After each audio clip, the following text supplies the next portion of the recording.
Well,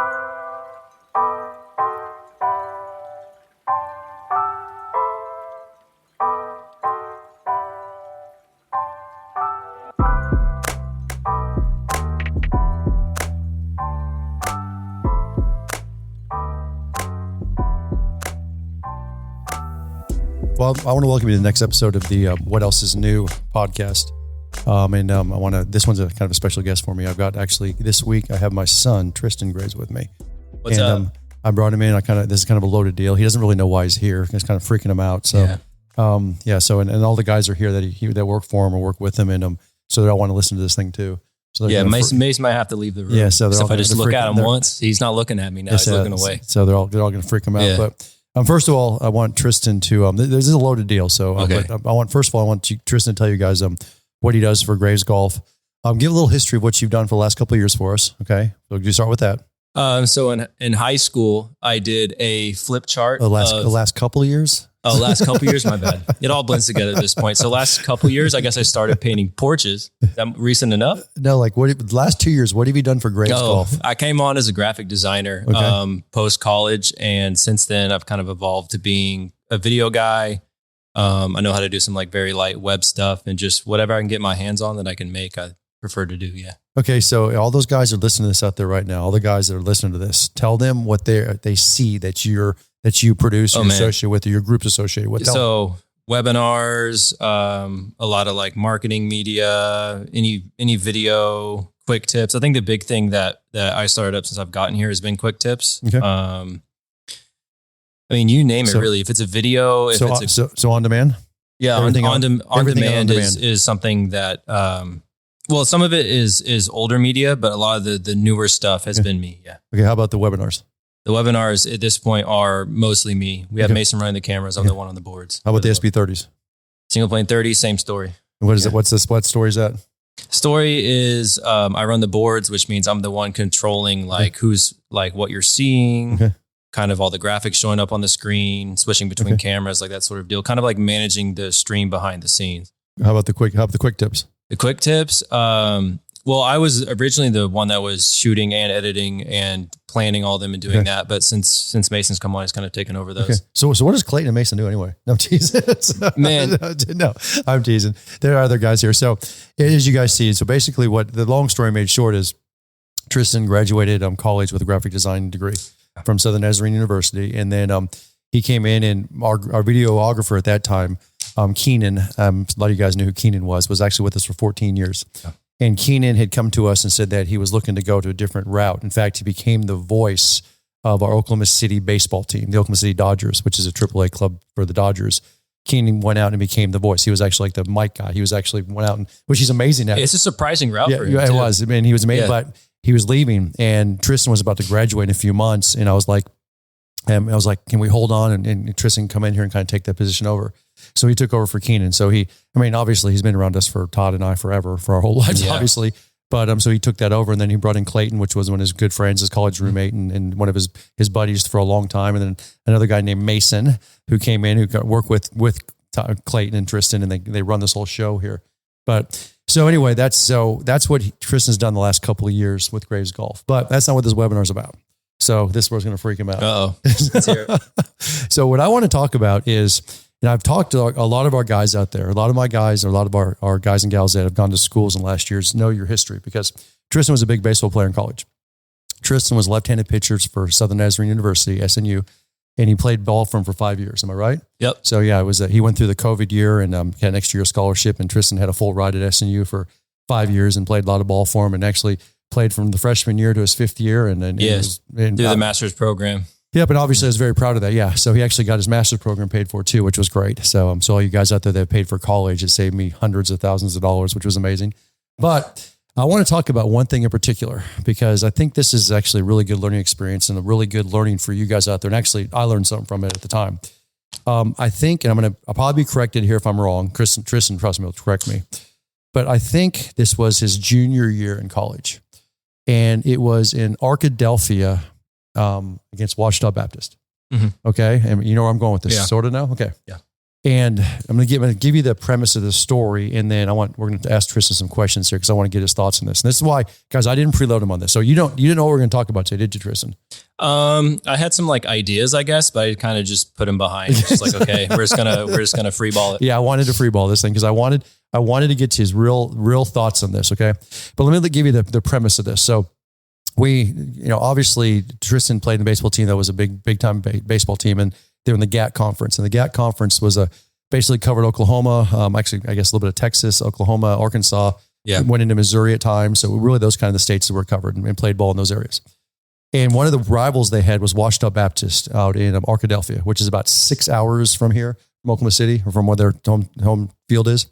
And Ouachita Baptist has always been known for a pretty good baseball team. In fact, they have 2 or 3 players every year that get drafted and go on to the big leagues and play, and sometimes even more than that. And so anyway, this was his junior year, and Triston's his freshman and sophomore year, you didn't start. Well, actually, you sort of did in some of the. I had a few JV starts, but primarily my freshman year, I was a lefty specialist, which means that you had 2 kind of short relievers warming up in the pen, and the person going in would depend on the hand of the batter coming up, and I handled lefties specifically because my curveball runs away from them. Right. So that was his freshman year, and then his sophomore year, you're kind of a long reliever. Yeah, short to long reliever. Yeah, now you started the off week games, so you started like the Tuesday game, Thursday games. But when you got into conference play, that was the seniors and the 5th year seniors that were really starting those games. Right. But by his junior year, he was starting, and so one of his first conference games we got into is Ouachita Baptist. And now Ouachita Baptist obviously is a very good baseball team. A lot of the teams in the GAT conference are really good, but this year they happened to be even a little bit better. And we went out there, and another part of the story there was Triston had a new coach on the team, a new coach for the team his junior year that hadn't won a conference game yet. In fact, he had played for SNU and he had won a lot of games pitching for SU years ago. While they're in the NAIA. Right, in the NAIA, right. Yeah. But in the D3 that they're in now, D2, they hadn't won a conference game yet. It was early on. So Triston's out there playing against Ouachita Baptist. Now, on a typical Friday, Saturday game, they play a doubleheader, or one game on Friday and then 2 games on Saturday. Right. And the first game will be 9 innings, second game 9 innings, third game 7 innings. I believe it's 9 the first day, then the next day is the 9 and the 7 back to back. Yeah. And typically what they were trying to do, and you saw this as the season began, is they try to put Triston in the 7 inning games because he could finish through 7 innings and hopefully they'd be up and they could win the 7 games because their closers weren't real strong that year. Mm-hmm. So there was many times if he was pitching the 9 inning game, he'd get in, pitch 6 or 7 innings. They pull him for pitch count or getting tired of them. We'd lose the last couple innings because our closers weren't that good. Okay. So we're playing against Ouachita Baptist, and we play the Friday game and the Saturday game, and pretty much SNU gets completely blown out. In fact, it wasn't even close. I think they lost by 13 or 14 runs the first game. Something like that. I don't remember who our starters were that year. Yeah, but they got crushed. I mean, I remember that. I remember we sat there, it was like, holy, they're good again. So we're going for the third game. It's the Saturday afternoon game. Remember, SNU hasn't won a conference game yet this year.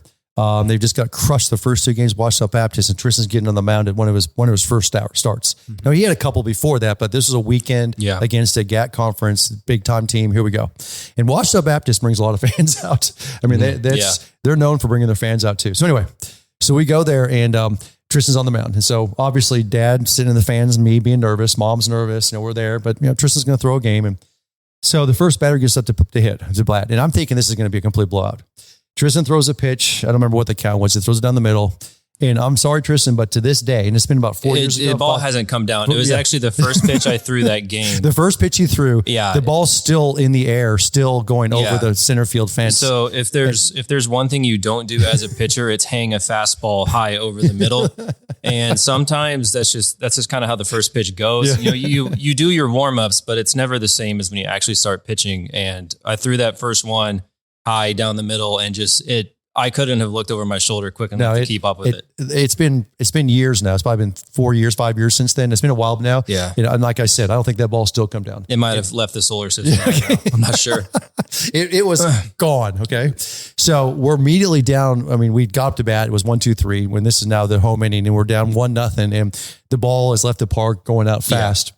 And I'm like, oh, here we go. Here we go. Okay.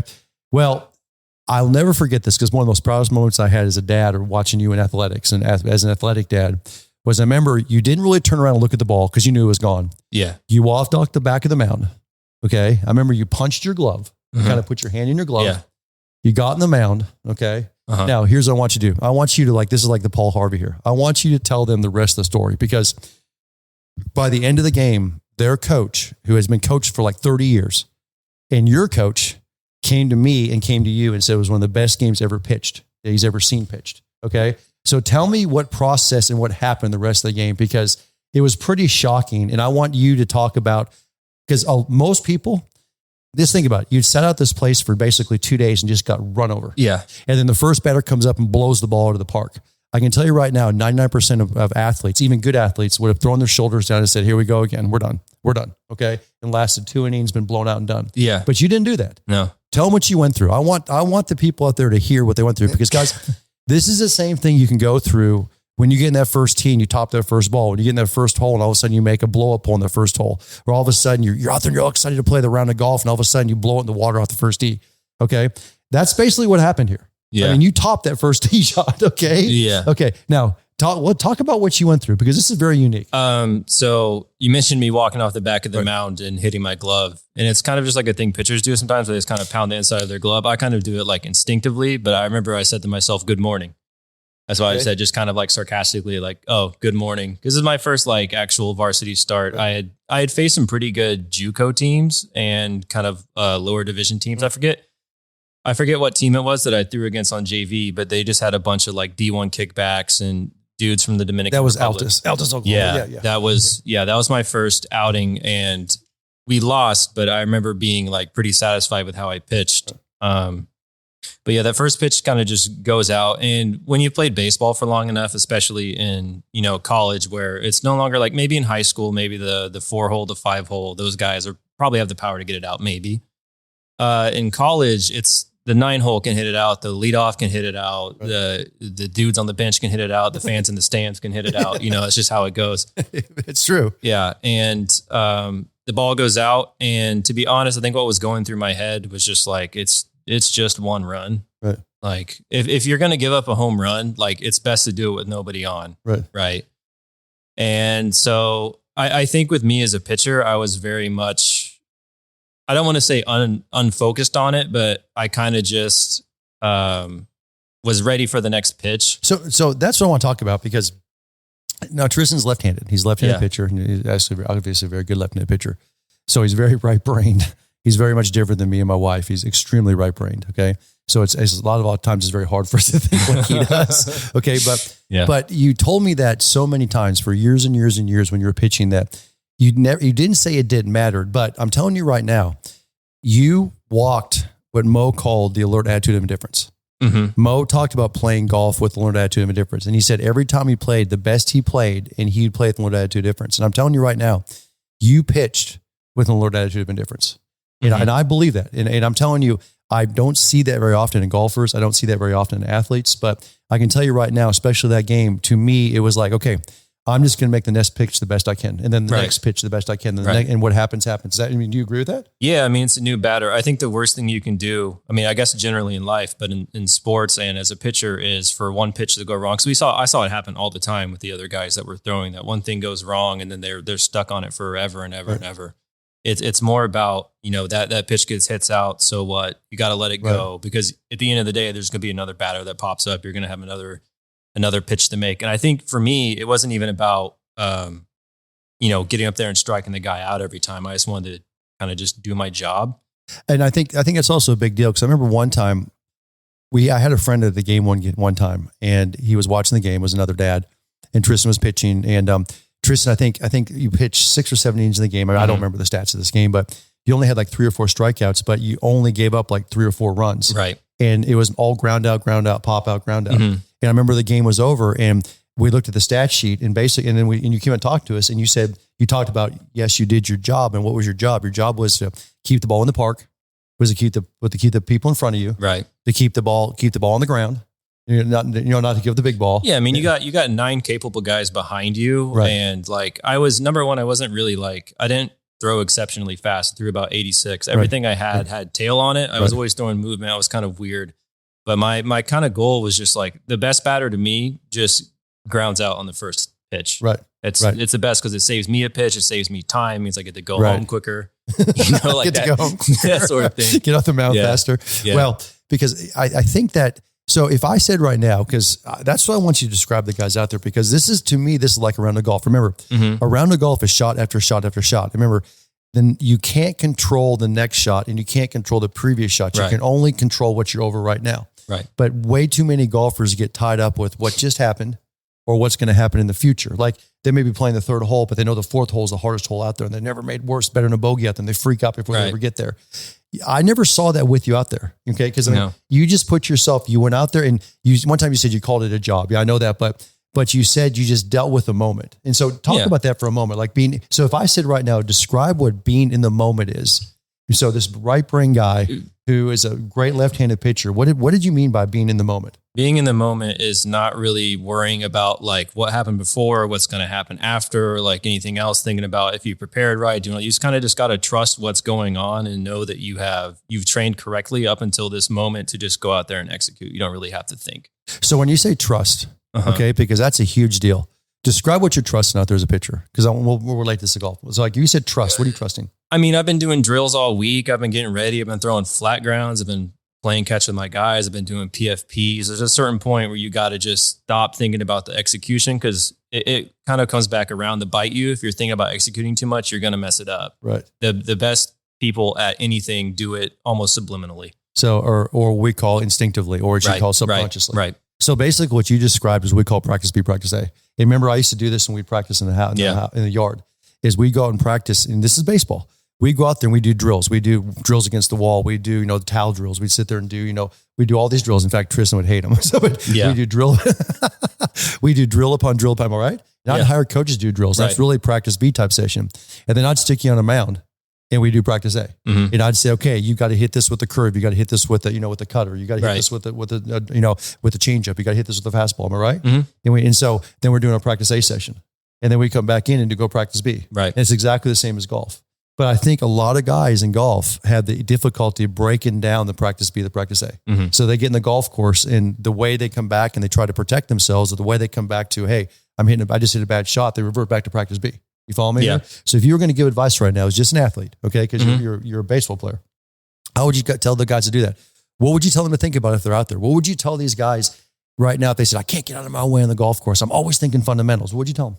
I would tell them it's a lot about what you're thinking about, like in the moment. For me, I was never really thinking about the pitch. A good example was, and I was notorious for this for a lot of catchers, but I hated calling my own pitches. Right. They would have to tell me to shake pitches off because I just wanted to see a number like, hey, I want you to throw a curveball on the outside. I'm like, all right, cool, throw it.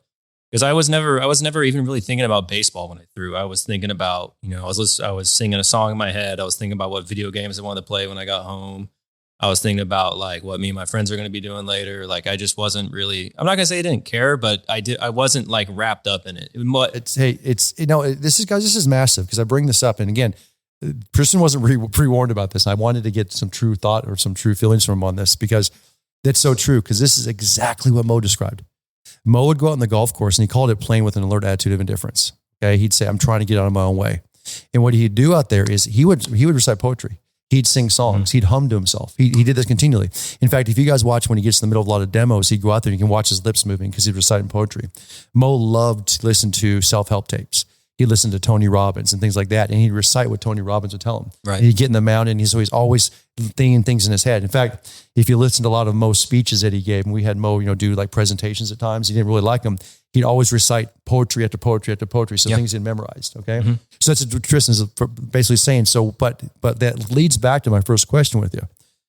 To do that, you have to trust what you're doing out there because if you couldn't throw a curveball when you needed to, or if you couldn't throw a slider when you wanted to, or a changeup or a fastball when you needed to, if you couldn't do that, you couldn't trust it. You couldn't get out of your own way. Is that right?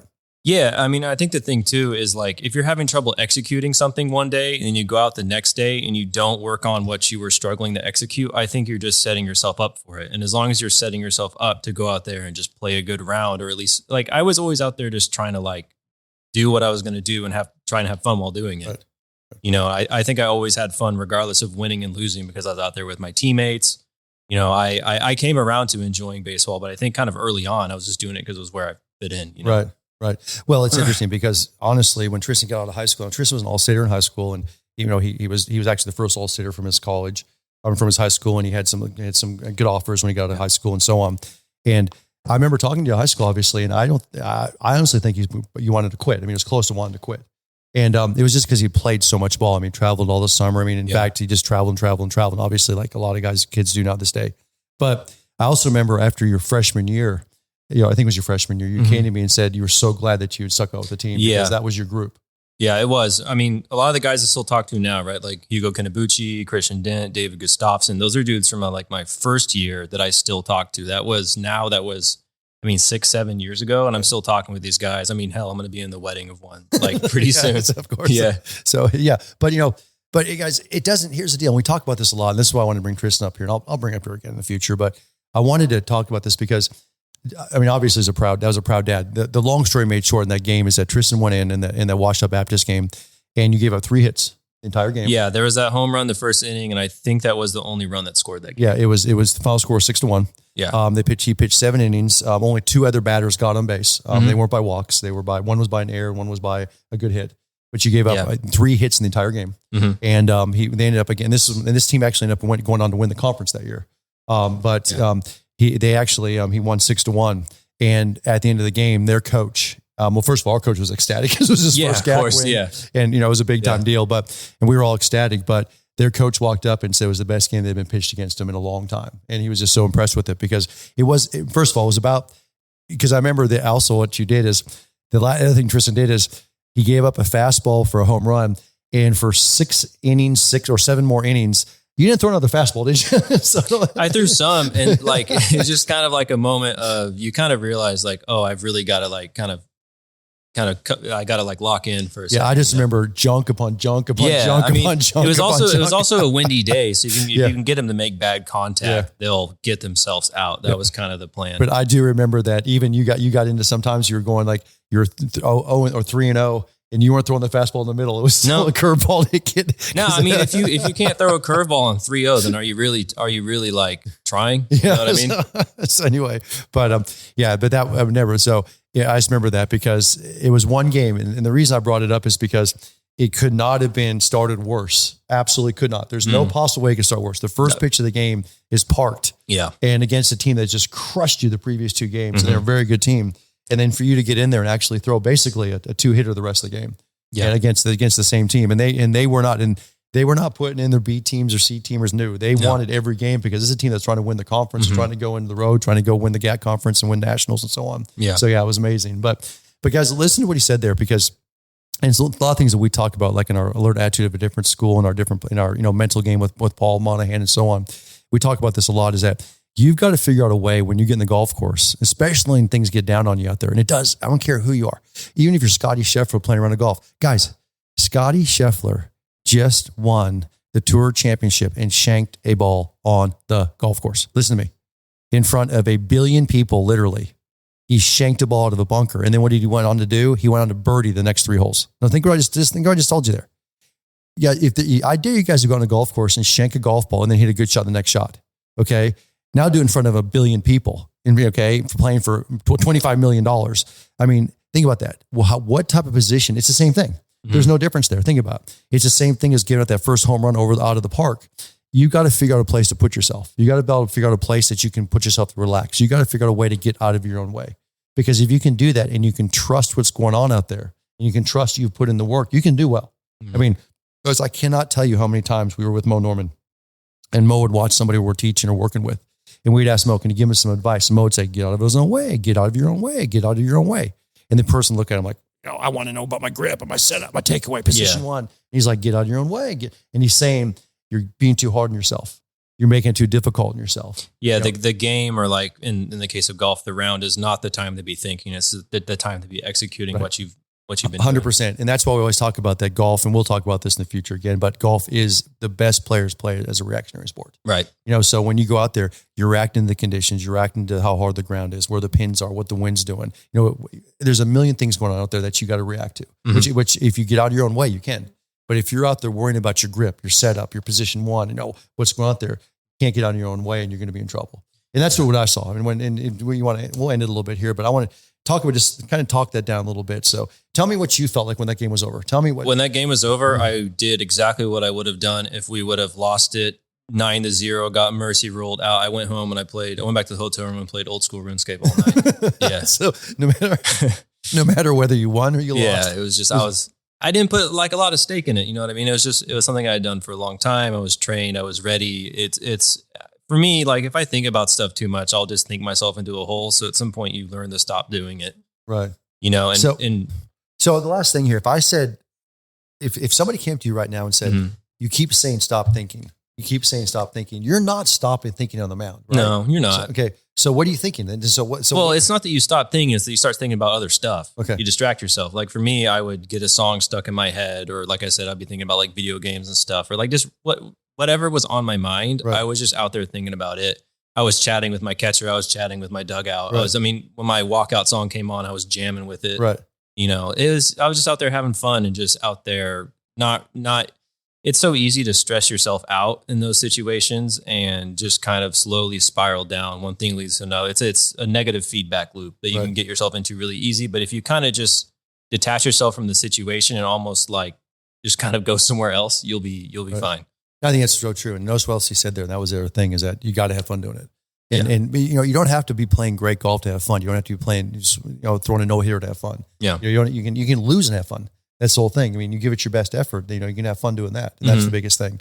So I think the moral of the story, and that's what I saw with this, and there's no doubt about it. And I actually, as a dad, I learned from it, was number one was the fact that you can't get down early, and you don't want to get down early. Number two is you got to have fun doing it. Right. And number three is I love when you say you got to detach yourself. You got to be able to put yourself in a position to get your way away from it, even while you're out there.